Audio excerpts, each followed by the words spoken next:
Hello and welcome to the Indiana Century Podcast, hosted by Kory Easterday. Episode 15, Navy Nuclear Safety Culture. Part 1, The Unbroken Record. 70 years, hundreds of reactors, thousands of reactor years of operation, submarines underneath the ice caps, aircraft carriers in combat zones, young service members, barely out of high school, operating equipment that could, if mishandled, cause catastrophic damage.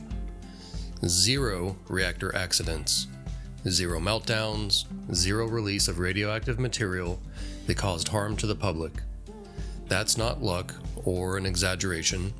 That is the United States Navy's nuclear propulsion program, the gold standard, the only large-scale nuclear operation on Earth with a perfect safety record spanning 7 decades. I know that record from the inside. I served as a Navy nuclear operator on the USS New Mexico. I stood watch, I ran drills, I lived the culture. But this episode isn't about me. It's about what that culture actually is, where it came from, how it works, and what Indiana can steal from it as we build our own nuclear future. Because here's the thing, small modular reactors are coming to Indiana. The TVA coalition includes Indiana-Michigan Power. Rockport plant is a potential site. The Indiana Energy and Resilience Authority will be standing up SMR sites across the state. But reactors aren't just hardware.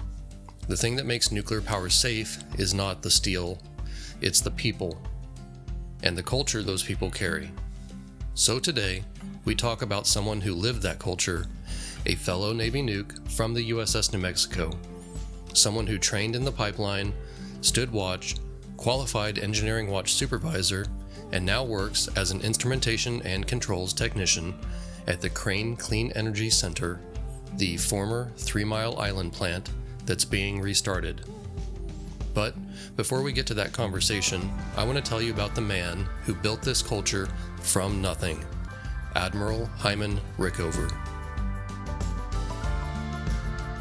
Part 2, The Rickover Revolution.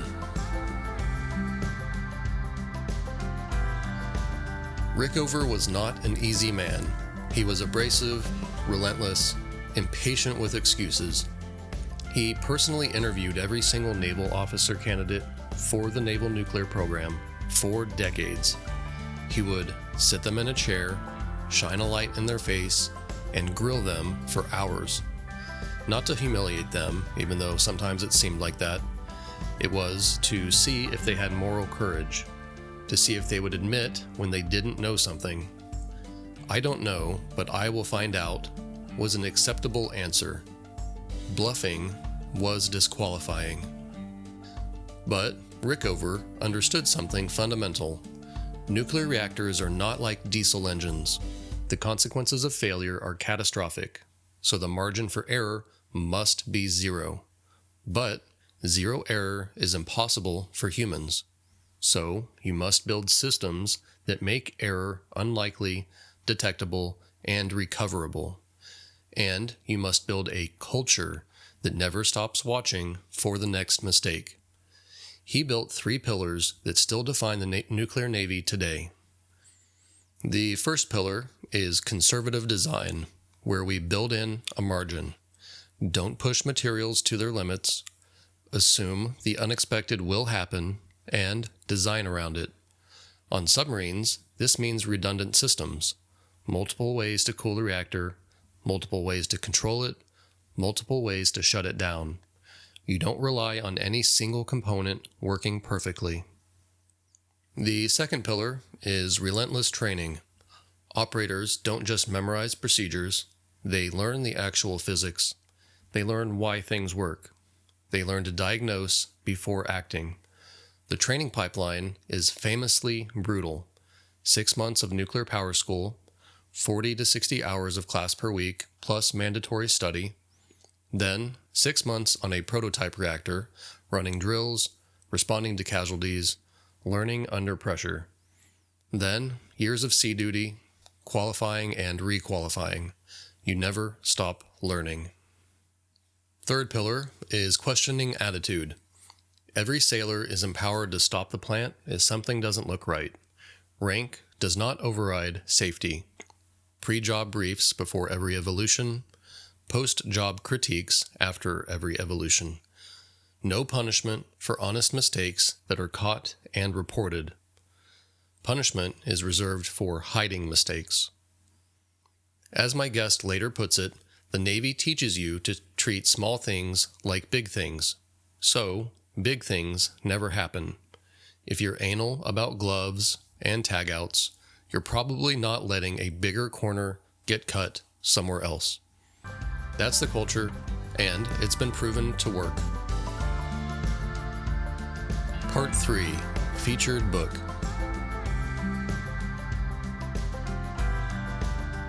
This episode's featured book is Admiral Rickover and the Nuclear Navy by Francis Duncan. Duncan was a historian for the Department of Energy and the Naval Nuclear Propulsion Program. He had access to Rickover's papers, his correspondence, his inner circle. This is not a hagiography. Duncan shows Rickover's flaws, his abrasiveness, his unwillingness to delegate, his destructive treatment of some subordinates. But he also shows why Rickover succeeded where others failed.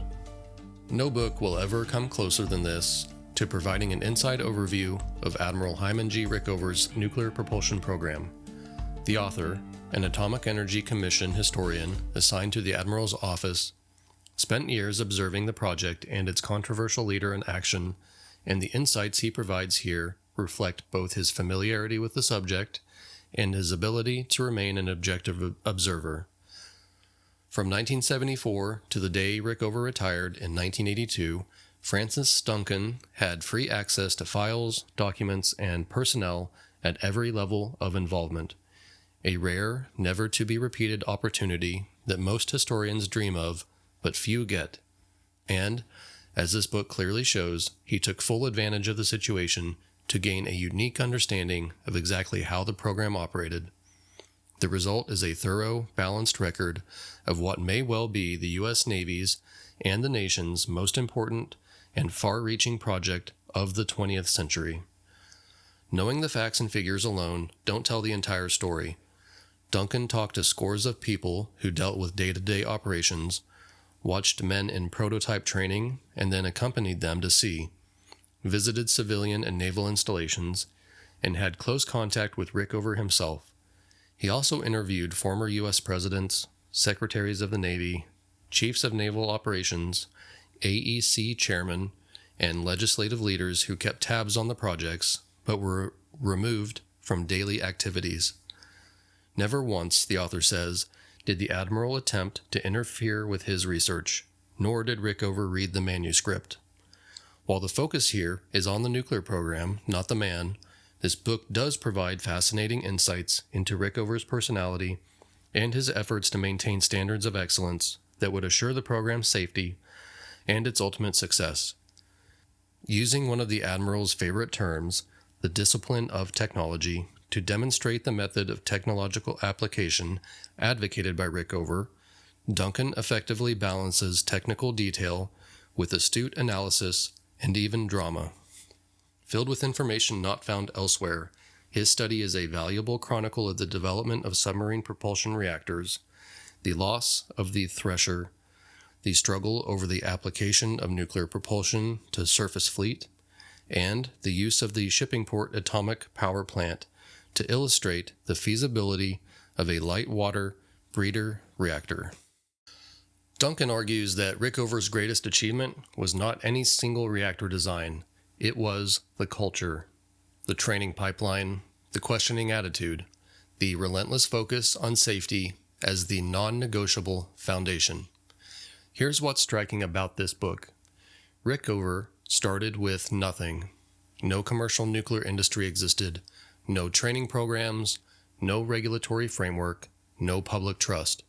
He had to invent all of it. He proved it could be done. Indiana doesn't have to invent from scratch. We have the Rickover model. We have the Navy's 70 years of experience. We have thousands of Navy nuclear veterans living in Indiana right now. The playbook exists. We just need to follow it. All right, let's get to today's guest. Part 4, Guest Interview.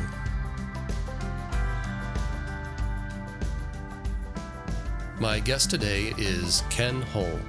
We served together on the USS New Mexico.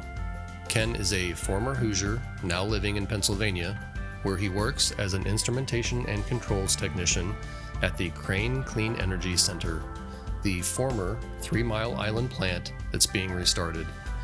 He was a shutdown reactor operator and qualified engineering watch supervisor on the boat. He knows this culture from the inside. Here's our conversation. I'd like to welcome our first guest, ex-Navy nuke and current nuclear maintenance technician, Ken Hull. How are you doing? I'm great, Kory. Glad to be here. Yeah, thanks for being here. So we used to be in the Navy together. We served on the same submarine, the USS New Mexico. So tell us a little bit about yourself and what you currently do for work. Well, I am a former Hoosier. I live in Pennsylvania now, though, where my significant other grew up, not very far outside of Harrisburg. And currently, I am an instrumentation and controls technician at 3 Mile Island, the Crane Clean Energy Center, Awesome. where we're trying to do work to get the plant started back up and on the grid again. Cool. So you're saying start back up. Give us a quick history. Like, how long was it shut down? Why? So 3 Mile Island famously had 2 reactors in in the 1970s. They had the accident on Unit 2, but Unit 1 has operated safely for 45 years until 2019.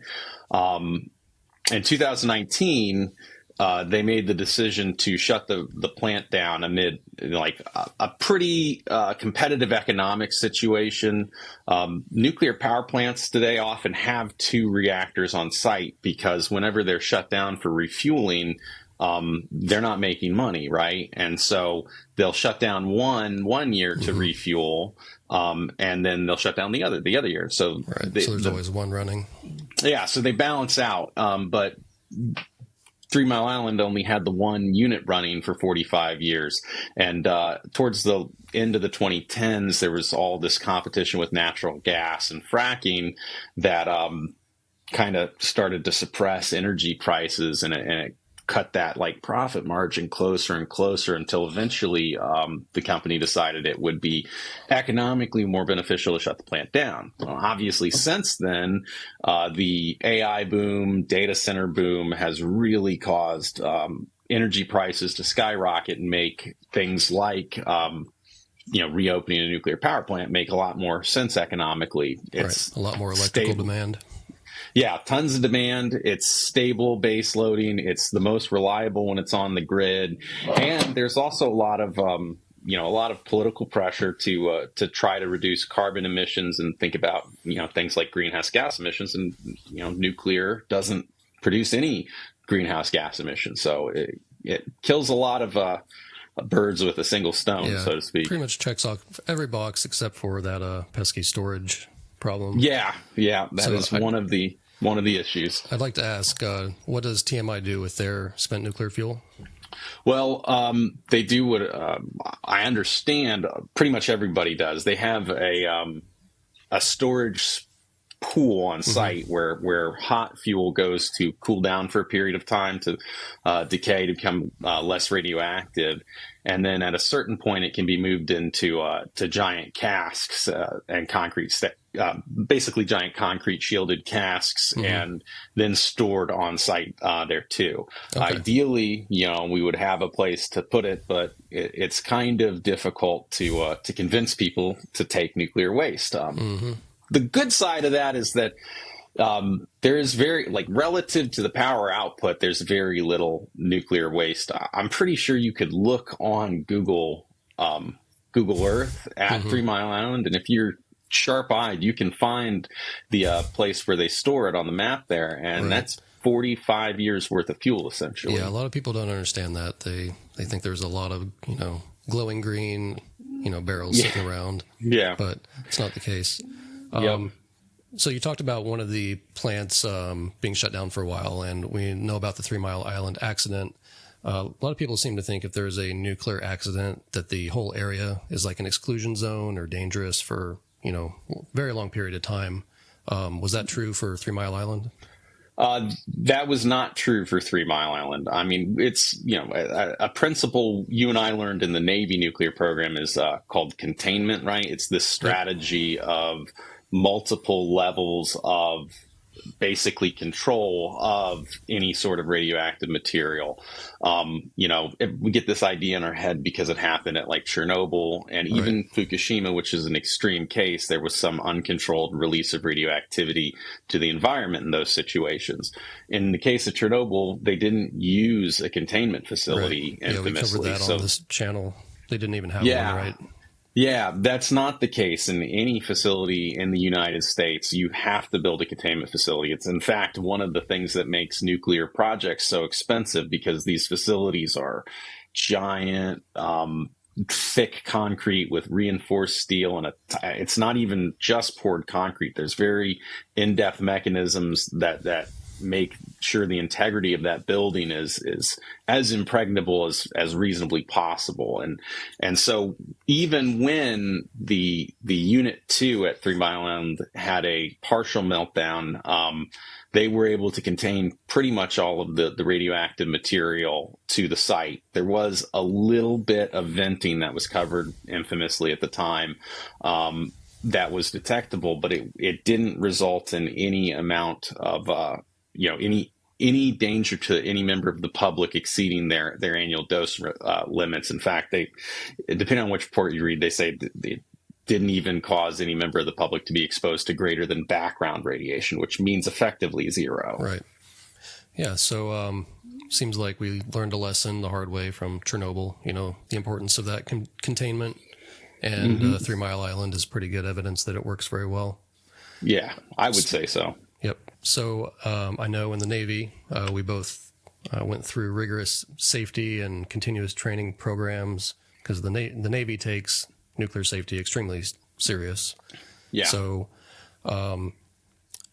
first, let's talk about, what did you do in the Navy specifically?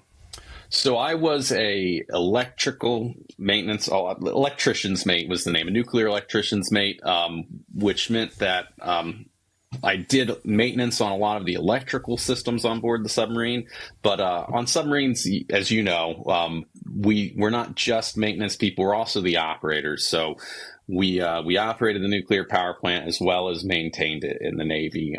Specifically, I was a shutdown reactor operator, so I babysat the plant when we were shut down, and eventually I was qualified engineering watch supervisor. So I was one of the two-man team between the engineering watch supervisor and the engineering officer of the watch that would manage operations. Yeah, thank you. It was one of the more difficult things I did in my life, and I was proud of it. So it was cool to get to do that, and be in charge of the shift operating the plant when we're at sea, and then be in charge of the duty section when we're shut down in port. Yeah, that's very cool. Now, what about submarine safety in general? Because yes, we're both submariners, USS New Mexico. So I know it's not reactor safety, but what was your experience with just general sub safety? Between getting out of the Navy and 3 Mile Island reopening, I worked for a little while for a group for the Navy as a civilian called NAVSEA Logistics Center, specifically on deep submergence systems, scope of certification, and subsafe systems. Subsafe is a quality program that the Navy uses to ensure first-time success of components, right?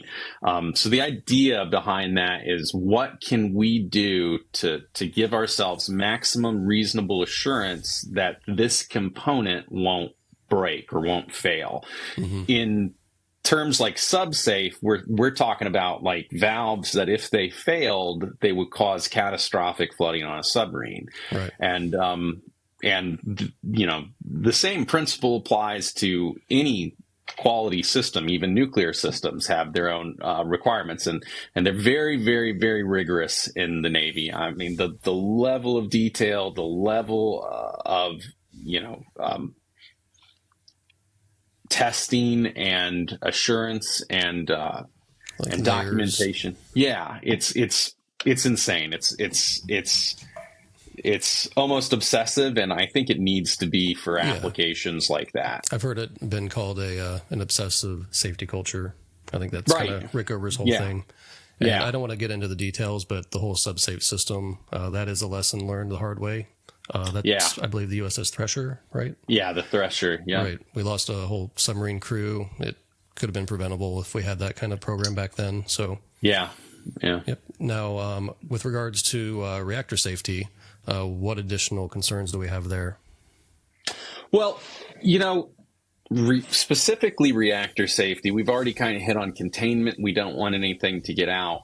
It's not just limited to systems controlling, with subsafe and submarine safety, we're concerned about system integrity and maintaining boundaries. But on top of that, we have additional concerns with nuclear power, like the big one is decay heat removal or continuous cooling of the core. So we add extra layers onto our systems to make sure, hey, not just is this pipe not going to break, but are we able to move water into a reactor to cool it in the worst case situations? Because that's really the key. I mean, if you keep the core covered and keep the core cooled, like, you're going to avoid 90% of the worst things that can happen. Right. I like to use the example of, I believe I should have looked this up before, but I think it was the San Francisco. Were they the ones that ran into the underground mountain? It sounds familiar. I don't want to say and be wrong, but I think you might be right. There was a submarine that ran into an uncharted underground mountain, and it mangled the whole forward portion of that boat. But the reactor was fine. There wasn't an accident, no leak of. Well, take for example the U.S. Miami fire, right? You can watch clips of that on the news. Yeah, she caught on fire at I think it was in a dry dock, and the ship, I mean, they ended up scrapping the ship, I think, but the reactor, the entire time that fire was engulfed on the front half of the ship, just overcoming everything, the reactor was safe. The operators in the aft end of the ship were safe. They were able to keep all the systems running without any effect on it. And it's pretty jarring footage if you watch it. But it is. I might insert some of that into this video. Yeah. To think that you could have that happen and still have the reactor and safety systems be basically untouched is really a testament to how robust those safety systems are. Yeah, that's how you can use engineering to, protect ourselves against these things. Now, you mentioned reactor cooling. What about radiation? Because submarines are only about 300 feet long, and you're telling me we had an entire nuclear reactor plant on board, and we were sleeping right next to it? Yeah, I mean, radiation's an interesting thing because you can't see it, but it causes all these problems, and you can't smell it or anything like that. But we know how it works pretty well, and we know what materials absorb different types of radiation. And so we were able to strategize. And this isn't, like I say, we, at the operators, this was all done by the time we got on the submarine. Engineers who thought about this really well developed shielding to make sure that anywhere we occupied, we were protected from dose rates that would basically keep us under, I mean, not just under the OSHA limits. The Navy's limits were 10 times more restrictive than the OSHA requirements. So, it wasn't an issue. We slept next to it. We wore dosimeters to track it, and nobody ever, I think I had more radiation in a summer in port from the sun, or even walking across asphalt, than I did from being on my time on the submarine. Oh yeah, definitely. How does the civilian nuclear life differ from Navy nuclear life? There's a lot of similarities. Coming back to nuclear power on the commercial side of things, especially because I went to a pressurized water reactor plant. it's been, there's some differences, but mostly it's very similar. The thing I'm surprised the most by are like good things that make sense to me. Like we don't need as much. We might have like multiple level sensors in the ship to adjust for tilt, but the commercial plant doesn't move. It doesn't go anywhere. It's just sitting there. So but the I'll say systems this, are more simplified. they can be more simplified in cases. They can be more complex, but one thing that surprises me is that there's a lot of really standard equipment that we use that I'd almost say is like off the shelf equipment. Now, obviously, it has to be approved by the NRC. It has to be tested. It has to be reliable. It has to meet certain standards.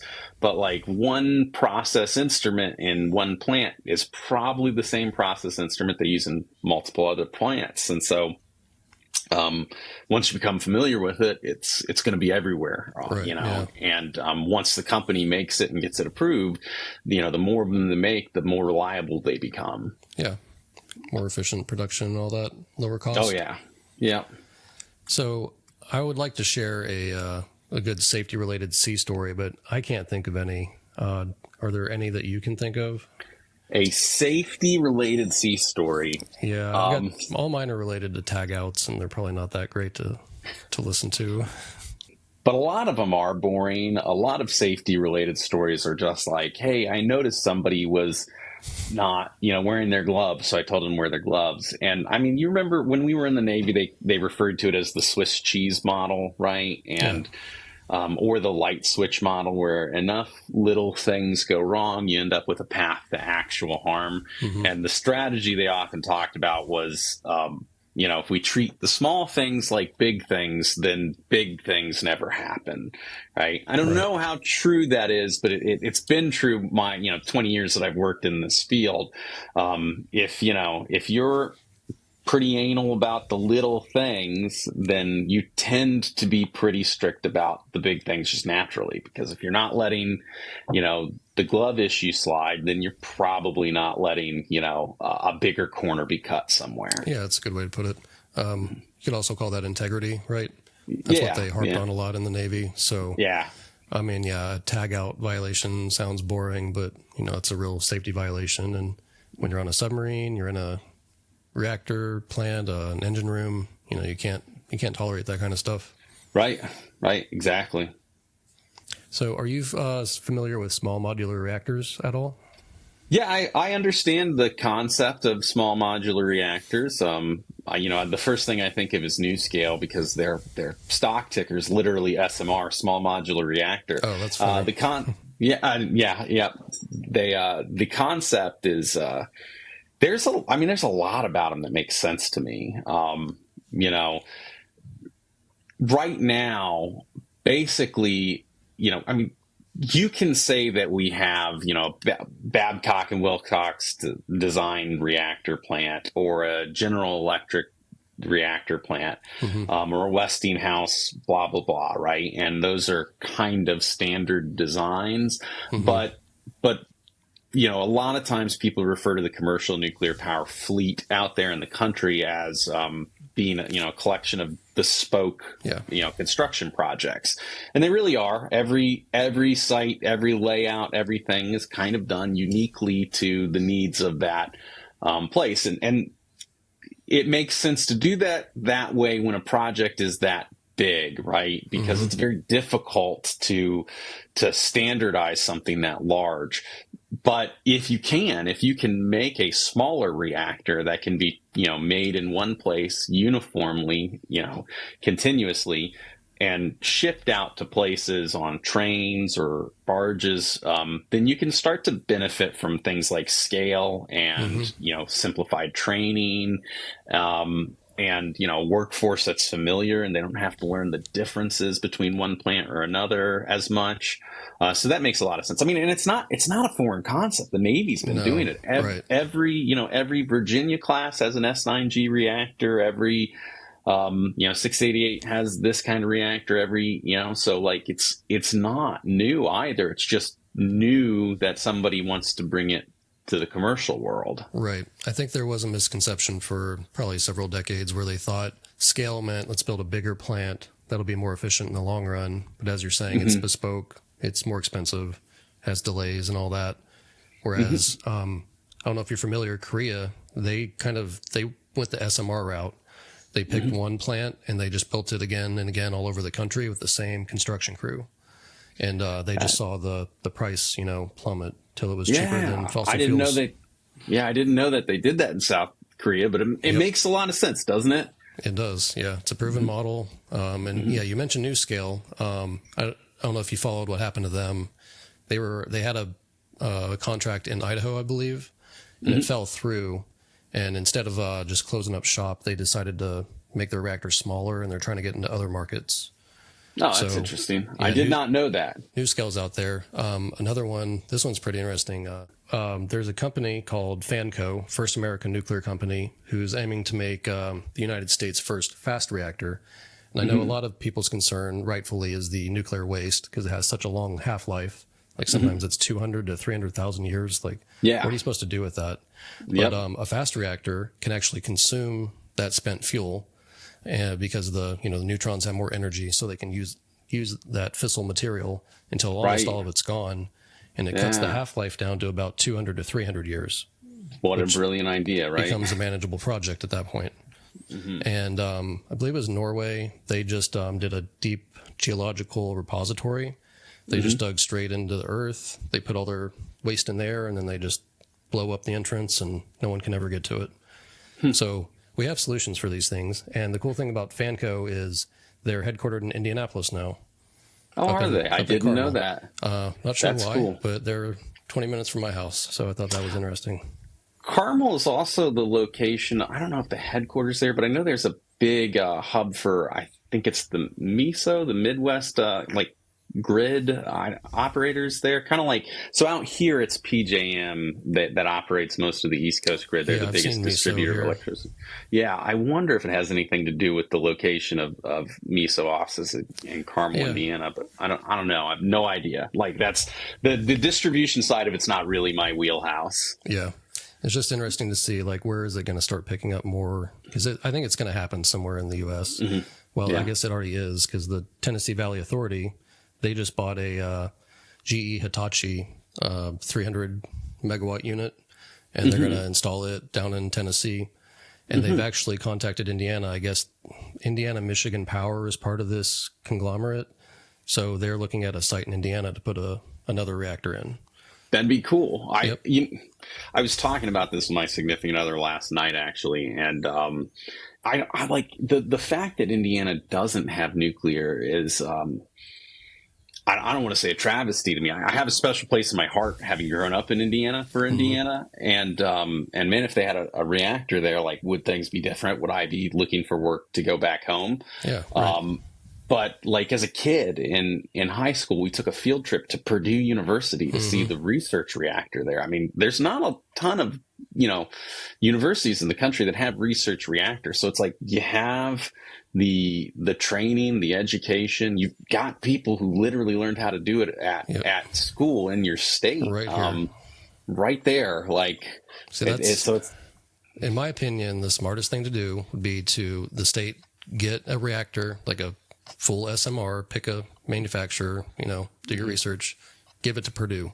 Be like, power your campus, power Lafayette, do the research, and then we're going to do what North Korea did, just repeat it wherever we need power to replace our aging fossil fuel plants. Yeah, that it would be such a smart thing to do. That model is not far off.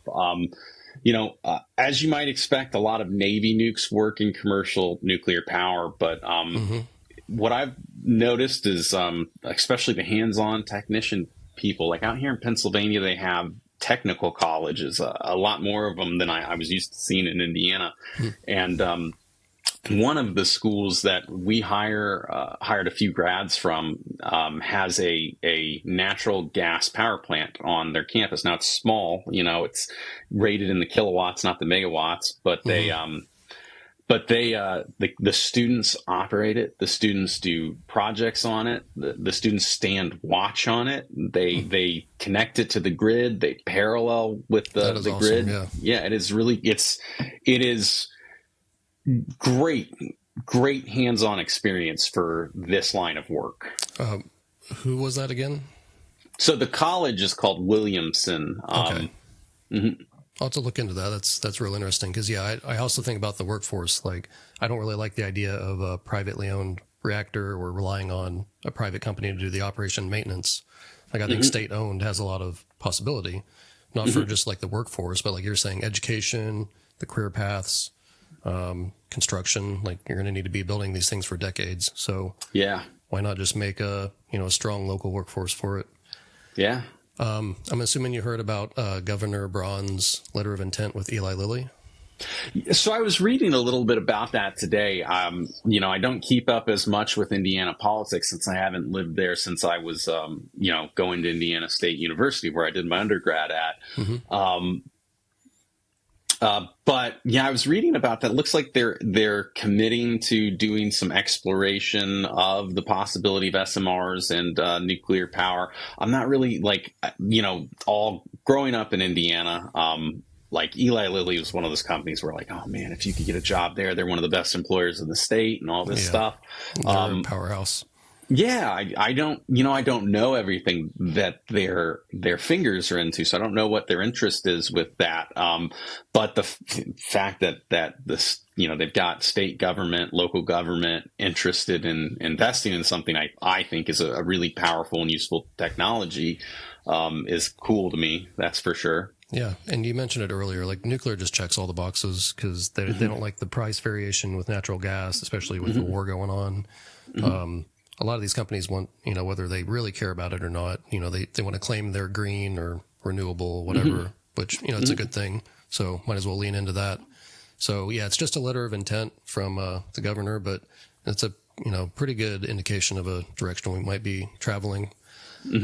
As far as regulations, what kind of regulatory hurdles do you think a state that doesn't really have nuclear might face if they're trying to do a project like that?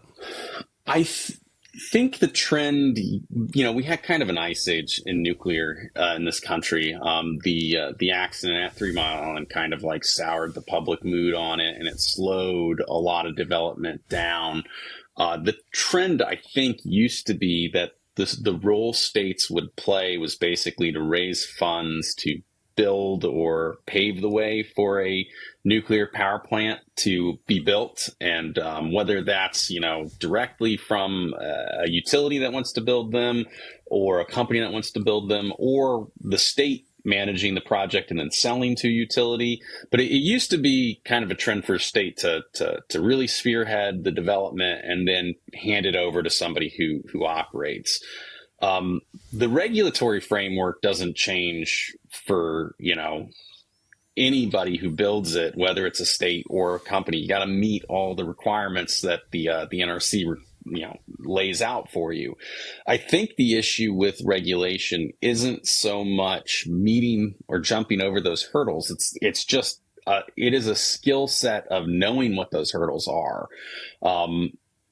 Companies that are already operating large fleets, like the one I work for, they have very deep institutional knowledge of every little wicket and every little gotcha, every little thing that you have to do and prove.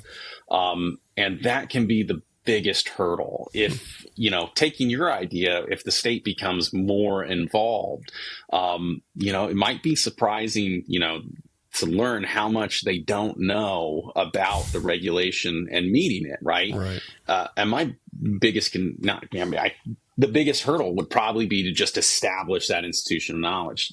No, that's a good rundown. But now, as far as just general regulations, I know that the GE Hitachi is already approved by the NRC, as far as the design and safety goes. I believe NuScale applied for it recently on their smaller units. So I'm sure that helps if that's a state chooses that kind of model. But it's good to point out that just knowing the hurdles is a huge part of it. So it would take that knowledge and that specialty. That's not really something a state could just build from the ground up, or it would take forever. So you would probably want to borrow from other operating plants or government agencies, I'd say. Does that make sense? Yeah. I mean, if I just, if I had an unlimited budget, I'd just go poach some of the top talent and build a team that already knew what to do. You know what I mean? Yeah, right. Yeah. Yeah. And then just to like expand that, like the whole thing of like my idea of like the state-owned reactors is like we would have our own academy for operators and maintenance, modeled after the nuclear Navy safety program. That way, I think it'd be cool to have it attached to Purdue, just be like a whole 2 to 3 year pipeline, kind of like the Navy. You can get qualified in operation or maintenance, kind of like at your plant. And then, eventually we have a plant up at Fort Wayne or down at Evansville. Like if that's where you're from, you can have a quality career in your hometown. And a really quality career, to be honest with you. Oh, yeah. Yeah, especially by Indiana's standards today. Yeah, yeah. But then you have all the other benefits you're talking about, the green energy, it's reliable, all that stuff. I also think, and this is just a personal thing here, I think that the trend in the SMR direction, it's really pushed by companies with a lot of money to invest in data centers. That's where it comes from. They're the largest consumers of electricity, and they would like to have, SMRs that they own that they can take off the grid entirely and just feed their own power, right? And talk to a political scientist about this stuff. They're probably more in tune with it than I am. But like, if you want people to be involved in it, support it, nurture it, right? Like they have to feel like they have some ownership. There's a huge difference between a community saying, that's our power plant and it employs all our people and it makes power for us. The electricity I make runs, makes my coffee in the morning and all this stuff. Whereas, if Meta builds a data center in Brownstown or something and plops an SMR that they take off the grid, the best outcome you can hope for is, well, at least they're not competing with us for electricity on our grid, right?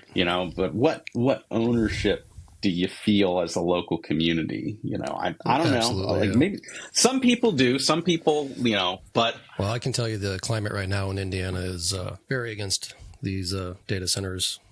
Yeah, and they bring their own set of issues for sure, and it's funny to me because I think like 10 years ago, maybe a little bit longer ago, I was home on leave from the Navy and I drove through South Bend where a lot of my father's family grew up, and I think it was the south side of town. As we were driving out of town, we saw an old car manufacturing plant. I think it was an old Packard plant, if I remember right. Yeah. And it was from the days of American auto manufacturing. This thing had sat vacant for years and years. And the news was all up because somebody had bought it and turned it into a data center. Like, just look at that. There's computers in there and they're doing whatever computers do for data centers. Yeah. But it was great to see this thing that used to be a big economic engine for the town once again being put to some use. And it seemed like the feeling was a lot of optimism around the potential of data centers to do things like rejuvenate that. And now 10 years or more later, I'm like, now we're... Yeah, winds are a little bit different. Yeah. Yeah, that's so, like with the Braun Lilly thing, that's one concern I have is like, is this just going to be like hooking Lilly up, or is this going to benefit Indianapolis or the county or anything? One of the ideas that I have is a host community fee. So for each reactor, it's just a $4 or $5 per megawatt charge for that electricity. So, if you have a data center, that money, ideally by law goes to, property tax relief, education, infrastructure, and healthcare for that county. That way it's just mandated that, we've got this power, we're operating it, and it's going to benefit our community. And that kind of stuff, I think, will really, help turn public opinion towards nuclear power. Yeah. But if you just have some outside company coming in saying, "Oh, we're going to plant a nuclear reactor in your backyard," people aren't going to take that very well. Yeah. And it's interesting too, because I like to follow a lot of this stuff. I didn't tell you more of my background. I am probably the only person in the state of Pennsylvania with both an International Brotherhood of Electrical Workers union membership and the Pennsylvania Bar Association membership. Yeah. I went to law school using the GI Bill, and I Man love of many talents. Yeah, and which really tells you something that I choose to work in the nuclear power plant, how quality these jobs are, I think. But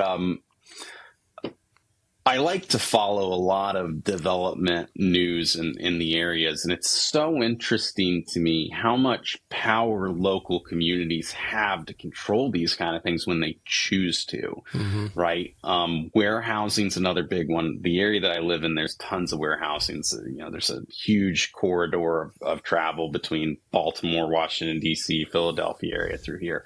And it's a really effective tool, to use things like zoning laws.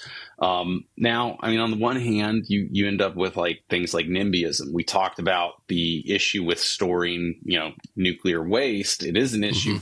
And the big issue is NIMBYism. It's not in my backyard. We got to do something. We want all these benefits. I just don't want to deal with it near me, right? And if you don't understand it and you don't understand the risks or the safety, of it, then it's hard to weigh that. And I understand not wanting it there, right? But on the flip side, like you can really exercise things like zoning laws, which are entirely local government, tools, and you can leverage those to get some concessions from data centers or warehousing or even power plants. So you come in, hey, we want to use this site. It's a great site to build at. We've got the water. We've got the connection to the grid. We've got customers in line. It would be great to build in this site. And you go, we'd love to have jobs here, but we have a pretty broad level of authority and this site's not zoned for it. So what kind of deal can we make to change that? A pretty small local government is equipped with a lot of power to negotiate those things. And I think that people should realize that and exercise I think they really are. So that reminds me of it just happened yesterday, or I guess today. They're trying to build a data center down in Jefferson County near Madison, and their town hall was overcrowded. They had to cut people off. They're at capacity. People were upset. And without even like giving time to discuss or anything, like overnight, the council approved it. So now the data center is going through. So, but that, that activates people. It gets them paying attention, But to bring it back to the whole, like the power grid thing, like I don't really want to incentivize data centers coming here in general, but if you have a reliable, robust power source like nuclear power, then that is a stable platform that's really appealing to them. If they, they say Indiana's going to let us move in and when they have all the power we need and it's green, that's a good spot to be in. It doesn't have to be a data center. It could be a steel mill or a hospital or something. You don't want to be, I'm pretty centrist on a lot of issues. And I think that the best answers often lie in some sort of compromise in the middle, right? And if the trend of the economy and some of the highest quality jobs that we have today are coming from data centers and some of the utilities that support them, like I would be hesitant to like close the door to that entirely. But you want to find some middle ground where you can get the benefits of it. You can do it the way that your community is happy with or can be proud of, and not miss the wave of prosperity it could bring, and it's a hard needle to thread. Yeah, that's a good point. And I think that's actually a strength of this kind of plan, because something that Indiana has seen a lot throughout the past is, big industry coming in. I mean, just look at Gary, Indiana, and then it flourishes for a decade or two and then just moves. And now everyone's, not doing so well up there. So, that same could happen if Lily's not a great example, but if like a data center moved in and is like, hey, we have our own reactor, we'll power your county with it. It might seem appealing at first, but if the AI bubble bursts or they move out of town, then, the community's not going to benefit from that. It's probably going to be a drag on them for who knows how long. Yeah, yeah. Side note, just you talk a scenario like that, and that's just another thing I think, and I had to read more about SMRs before you take me as any sort of authority.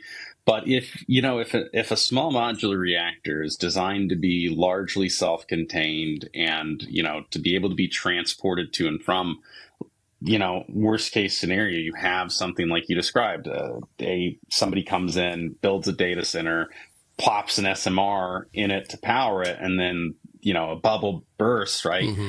One, you have power there. There's other industries that want that power. You might be able to take advantage of it. But two, if you brought it in easily because it was mobile, you can move it out easily because it's mobile, right? Yeah, that's a good point. It's a lot smaller, so it's, automatically easier.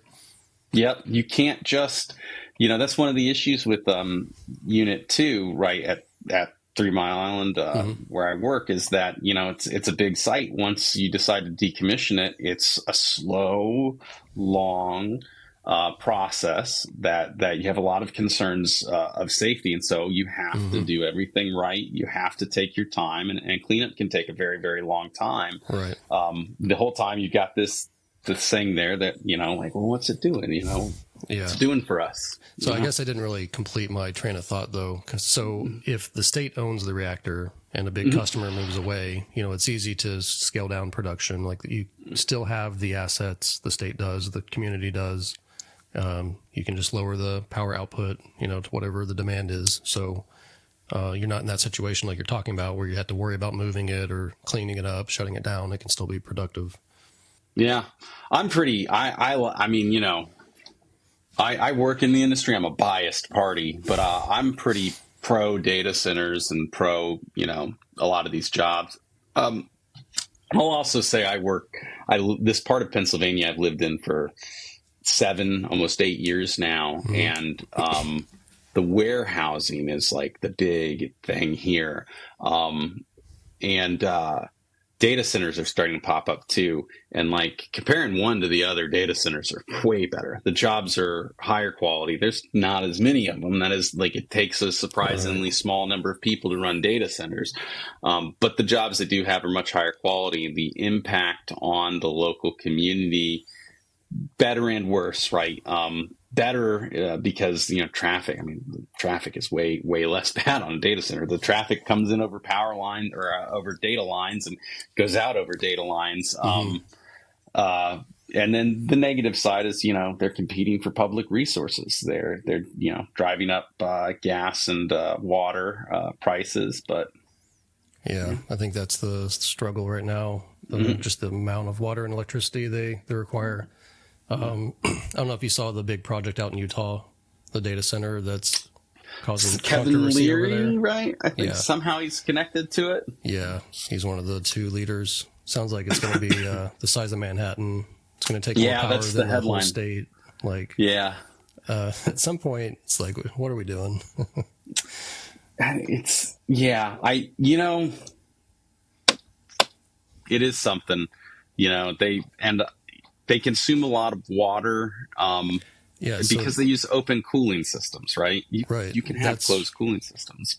One of the concerns out there is it's going to cause so much condensation in the desert area, it's going to basically destroy the ecosystem there. So, yeah, I don't know. I think there's a more responsible way to go about this, just like with nuclear power. There's a responsible, safe way to do it. And well, side note, right? Not to get off.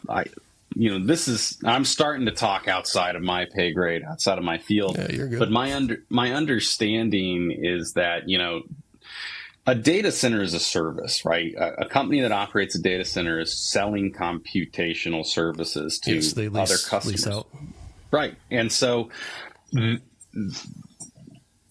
the access to reliable power can make the difference between whether your primary customer is Etsy or Charles Schwab.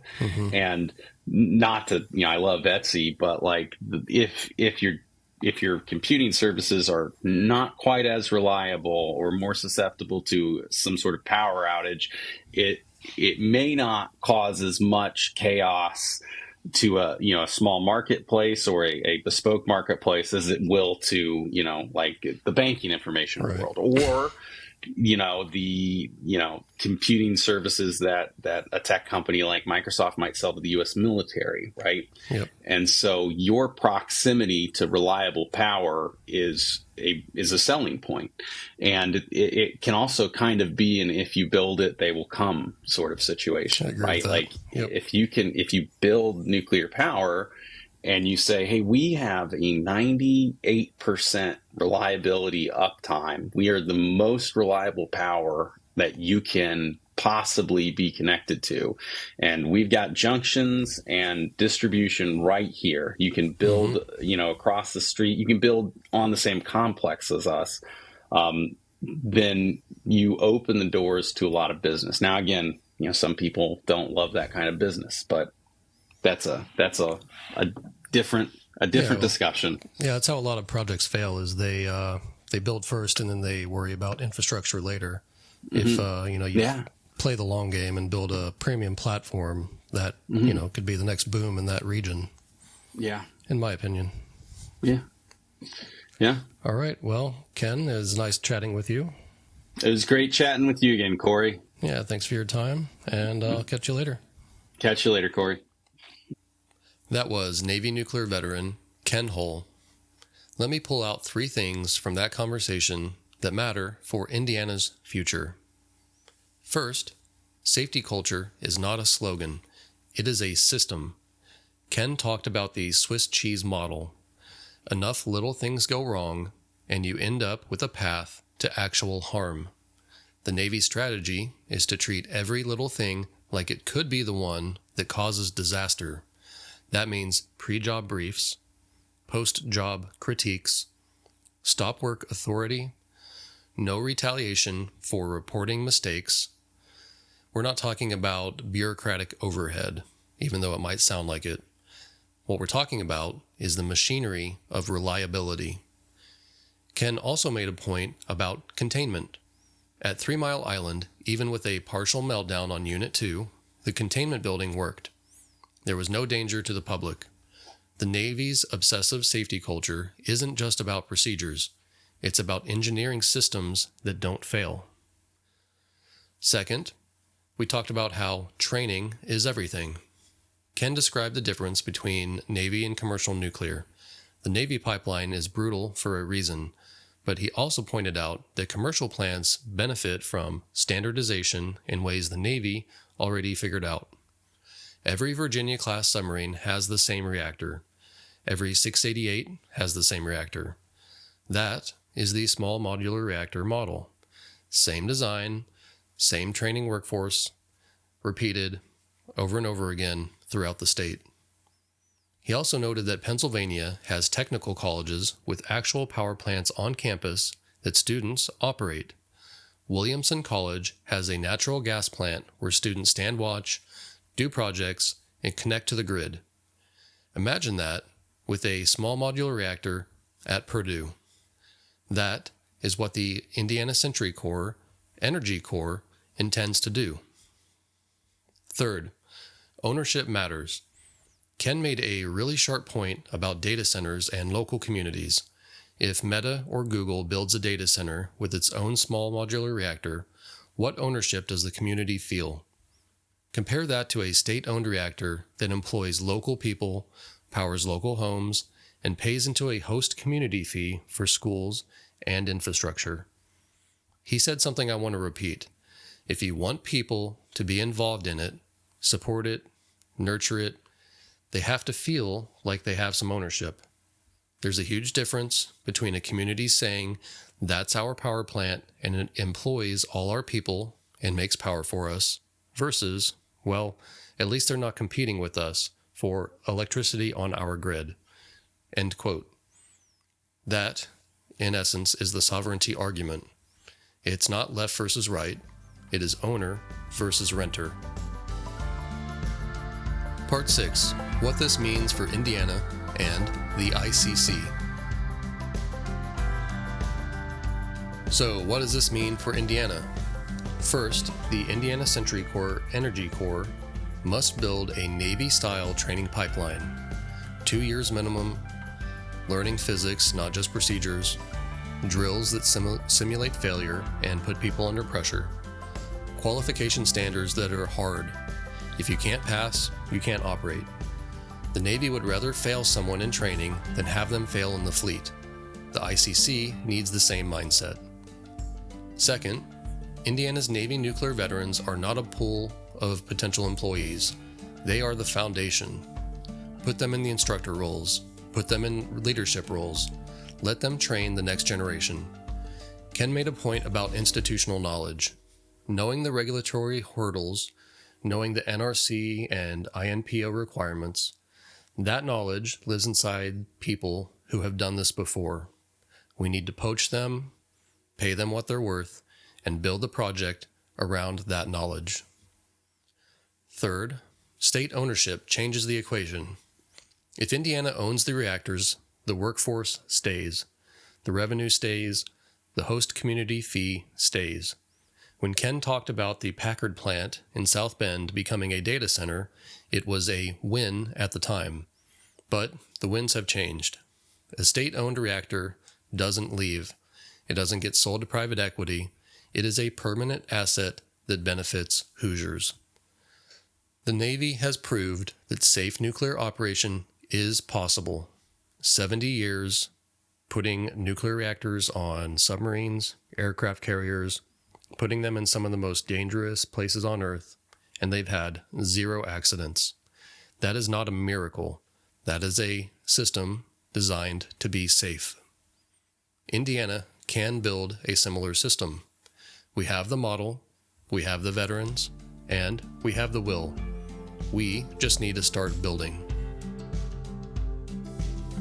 Part 7. Conclusion and Preview. Before we go, a quick note on the book. Admiral Rickover and the Nuclear Navy by Francis Duncan.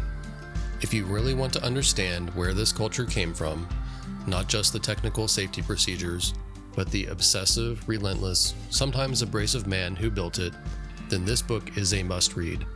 I will put a link to it down in the show notes. Next week, on episode 16, Indiana's Geology for Nuclear. Where can we put these reactors? What about the waste? What does the ground under our feet tell us about what's possible? We talk about siting, geology, and the quiet advantage Indiana doesn't know it has.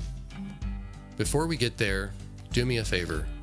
If you are a Navy nuclear veteran living in Indiana, please reach out. I will put a contact email in the show notes. I want to hear your story, and I'd love for you to be a part of this. I'm Kory. This is the Indiana Century Podcast. And remember, sovereignty isn't given, it is built.